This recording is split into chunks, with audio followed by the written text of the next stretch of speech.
پولی پټی بارات ټول خیسته کوي جانانا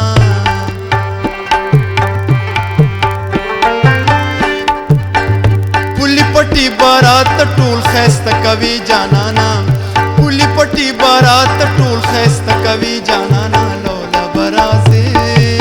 جانانا لولا برازي لولا برازي جانانا لولا برازي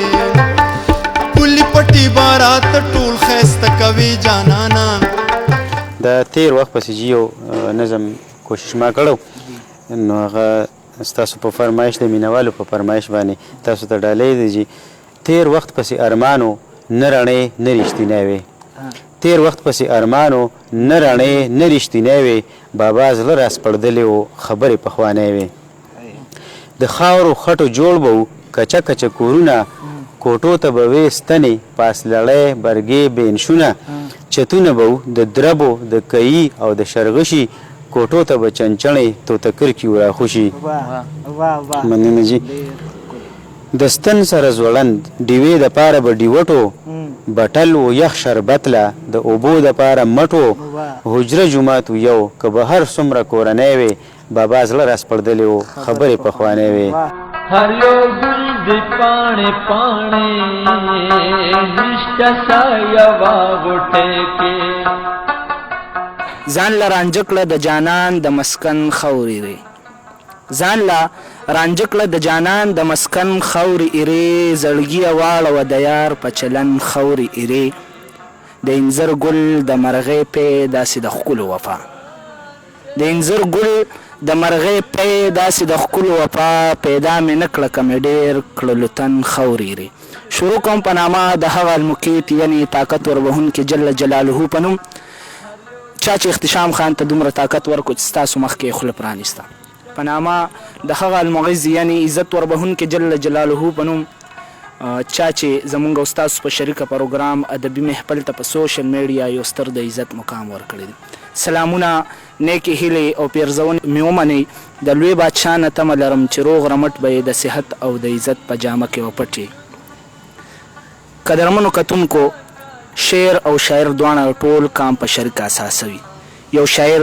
صرف د یو تنظیم د یوې ډلې د یو پارټۍ نه بلکې د ټول کام په شریک ملکیت وي. شاعران د خپل کام د تهذیب عکاس وي. هم په دغه شاعرانو کې شمیر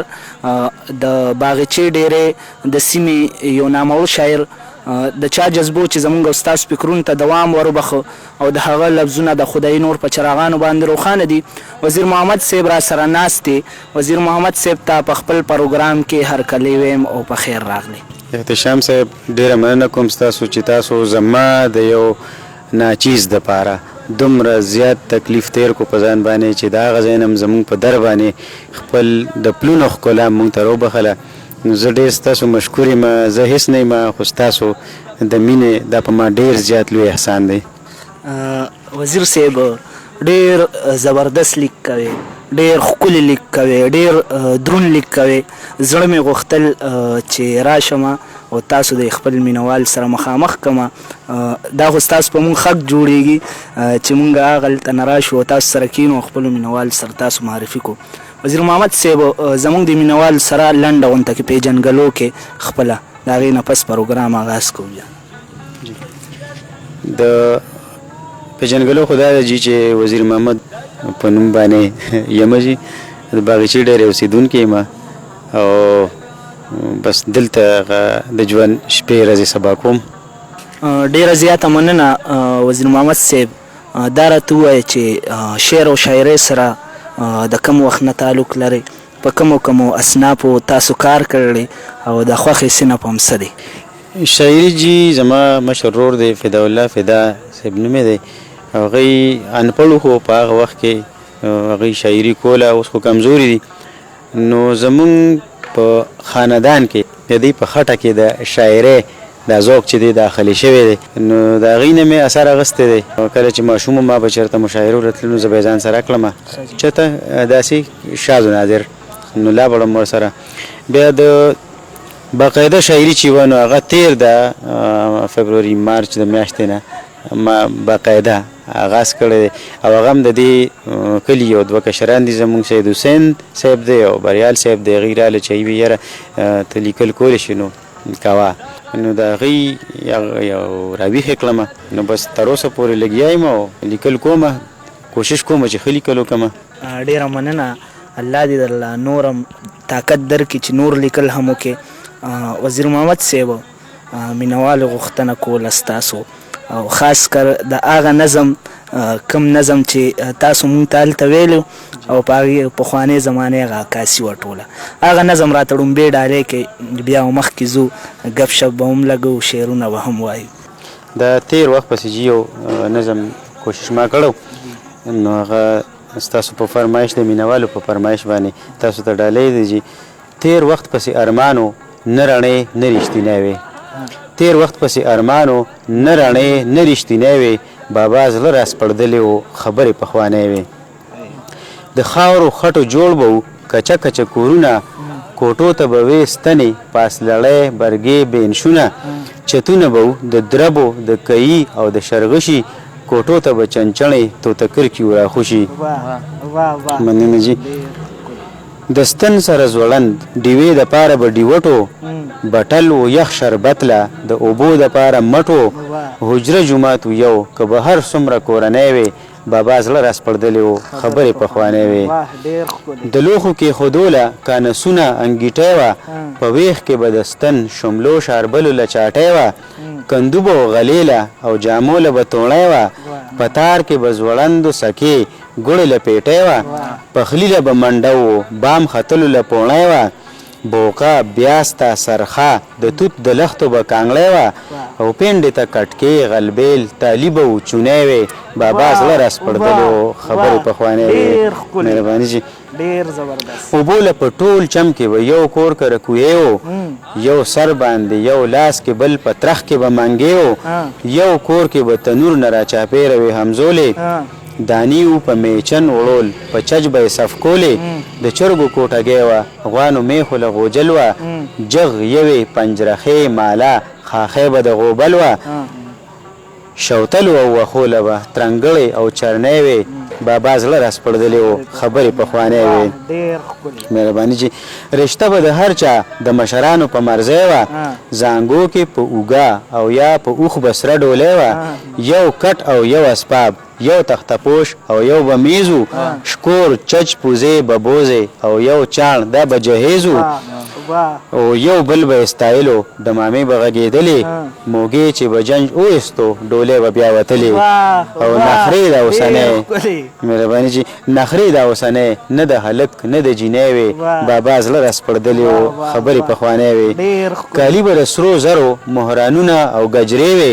ټیک په اوربل غوږو له مګرونه او مندرې وې په غاړه به اوږی تعویز و خپو له به بانکې وې باران کې به یې پخپو کړې د لرګو به کڼاوې وې او رسۍ به وي د بوڼ سپڼسۍ سوتلی او د جغنې په لاس به یې غړلې یا تاوه به یې ګرځنې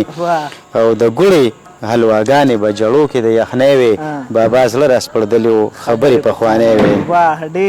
رنګونه سپینه خاوره شګی ګل یا به پوچه وه په کور کې زنانو له مونځ دپاره دونکاچه وه اسمان وګړی ستنې یې وې نور تلي پیرونه استازي به پیاده وتل چې وبه شول غمونه د بوسو بوساړې واڼې د وږو ټکول وو کول کول به د چیلم وو په ارټ حجره کې سکل وو او پلو کې ګوړه پیاز سړې ډوډۍ به بېګانۍ وې بابا زړه راسپړدلی و خبرې پخوانی وې. غنا به و په زړونو کې که ډېره به نیستي وه مدد و په ډاډه زړه که د چا به تنګدستي وه د ملک کرنسي ټیډي او دمړې و سره پیسه وه او مالدار کره انا ټکا پیسه او کاسیره وه او چاجوش به و کنډول و رکیبی وه او کاسه وه پارلر نو خیوه رانجه نکریزې دنداسه وه او ګپ شپ کې مخې کال پروسګنۍ او سګنۍ وې بابا زړه راسپړدلی و خبرې پخوانی وې. ډېره مننه جي. لباسو د عزت پړونې چیل د ثوابی و په سر به دا د پیغلې د تورسرې او ابی و ځوانانو له سپلی وې په اوږه به یې څادر و د مشر به پڼې همسا په لاس پټکې په سر و چې لوی به ناستو چرته کشرانو کې ادب و اوس چاته غږ کولی نشي هغه وخت کې ډب و او لالچ په زړه کې نه و د خلکو مینې مړنی وې بابا زړه راسپړدلی و خبرې پخوانۍ وې اشرې او غوبلې وې خالص و خوراکونه سوکلک به و شملې وې د شړشم به و ساګونه پیړۍ به وې د کوچو په تالو کې به غوړي وو چرګانو کورني ماسته به خوښ د هر سړي وو او یادول به سندرغاړو ریډیو کې مازیګر چارګل د اندرشیر او کمیس تور د پیښور او وزیره څه چرچې د کابلۍ کیسه خوانۍ وې بابا زړه راسپړدلې وو خبرې پخوانۍ وې ډېره مننه خبرې پخوانۍ وې د کچا شورونه جوړ دي زه په دې په لږو تور دي دا بوسکي بوسکي چې ښکاري دا زما د جانان ډېره زیاته مننه وزیر محمد صاحب ډېر زیات خوند یې وکړو غواړم چې یو غزل نیم را سره بل هم شریک کړي او زموږ د مینوال سره بیا به د هغې نه پس د پروګرام اختتام کړو انشاءالله جی بس جی بالکل چې یو غزل وجی بل پیش کما خایست چې د جانان نوې نغمې پورته کوي خایست چې د جانان نوې نغمې پورته کوي زړه سر شي په آهونو زمزمې پورته کوي او شپونکیه بیدار اوسه د هوس ټګان بلها دي شپونکیه بیدار اوسه د هوس ټګان بلها دي د ورځې رڼا ګډه د رمې پورته کوي او مشرق نزی مغرب ته د جنوب نه تر شمال مشرق نزی مغرب ته د جنوب نه تر شمال شمال د خورو زلفو نه وږمې پورته کوي او چې کاڼې ماتېدو ته غاړه کیږدي بختور شي چې کاڼې ماتېدو ته غاړه کیږدي بختور شي جانان خایست له غاړې ته غمې پورته کوي ډېره مننه جی مهرباني او چې کاڼې ماتېدو ته غاړه کیږدي بختور شي جانان خایست له غاړې ته غمې پورته کوي او اغیارو ته د زړه رازونه داسې راته ښکاري احتشام صاحب اغیارو ته د زړه رازونه داسې راته ښکاري سړی د خپل وجود نه چې جامې پورته کوي او بد سود شي ښه سود نشي واه نیتونه د دې خلکو بد سود شي ښه سود نشي واه نیتونه د دې خلکو بغیر تحقیق نه ډنګ د ډمامې پورته کوي بد سود شي ښه سود نشي واه نیتونه د دې خلکو بغیر تحقیق نه ډنګ د ډمامې پورته کوي او زما په قدرتي حسن مین لالي ته وایا زما په قدرتي حسن مین لالي ته وایا کوچیان زی کډن غاړي او خیمې پورته کوي او یو بد سره وزیره یو کم سل خو وبیوسی یو بد سره وزیره یو کم سل خو وبیوسی دنیا په خله کې خو لري کمې پورته کوي او خایست چې د جانان نوې نغمې پورته کوي زړه سر شي په آهونو زمزمې پورته کوي ډېره مهرباني جی ډېره زیاته مننه قدرمنو کتونکو دا وزیر محمد صاحب امید لرم چې نننی ادبي محفل نه به تاسو خوند او مزې اخیستې وي بیا هم که چېرې څه خبره ستاسو په سماعت ښه نه وي لګېدلې یا پې ستاسو خاطر دروند شوي د هغې دپاره زه اختشام خان غواړم معذرت چېرته چې هم یې حاد او آباد اوسئ څنګه چې مو روغ رمټ پرېږدم انشاءالله دغسې به مو را روان پروګرام کې د هغه لوی بادشاه نه غواړم ورکړئ خپل کوربه اختشام خان له اجازت د لوی الله په امان